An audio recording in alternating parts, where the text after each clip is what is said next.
ముందు రోజు వరకు సినిమాలు చూసేవాడిని, బూతులు తిట్టేవాడిని, అబద్ధాలు ఆడేవాడిని, డబ్బుల కోసం మోసాలు చేసేవాడిని. కానీ ఎప్పుడైతే జూన్ 1, 2017 దేవుడు నన్ను దర్శించాడో ఆ రోజున నాలో తెలియని ఒక కొత్త జీవితం,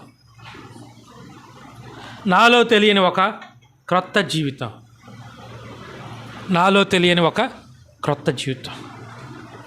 పసిపిల్లవాడు ఎలా ఉంటాడో, ఎలాగా పసిపిల్లవాడు ఎలాగ ఉంటాడో జూన్ 1, 2017 నేను అలా ఉన్నాను. దానికి నిదర్శనం కావాలంటే మీరు జయాన్ని అడగచ్చు, పాస్టమ్ గారిని అడగచ్చు, లేకపోతే మా కిరాణా షాప్ ఎదురుగా పోస్ట్ మ్యాన్ గారు అలా ఆవిడ ఉంది, ఆవిడని అడగండి. ఏం జరిగిందో నాకే తెలియదు, కానీ దేవుడు నన్ను దర్శించాడు. ఆ రోజు నేను నూతనంగా పుట్టాను.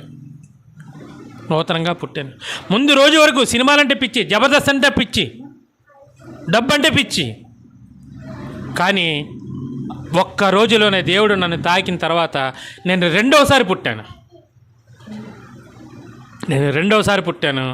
ఇప్పుడు నాకు 2 సార్లు నేను పుట్టాను కాబట్టి నాకు మరణం ఒకసారే, శరీర మరణమే, ఆత్మ మరణం లేదు.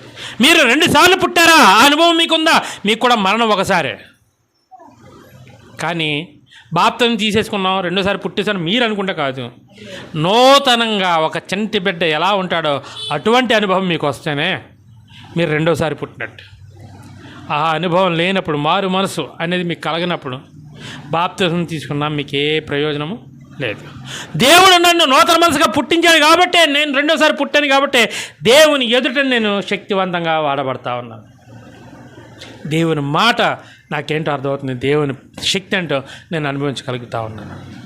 దేవుని స్పర్శ నేను అనుభవిస్తున్నానని అనుకుంటూ అంటే మీరు ఏ ఉద్దేశంతో ఉన్నారో నాకు తెలియదు. కానీ దేవుని శక్తిని మనం అనుభవించాలి అంటే 2వ సారి ఖచ్చితంగా పుట్టాలి. 2వ సారి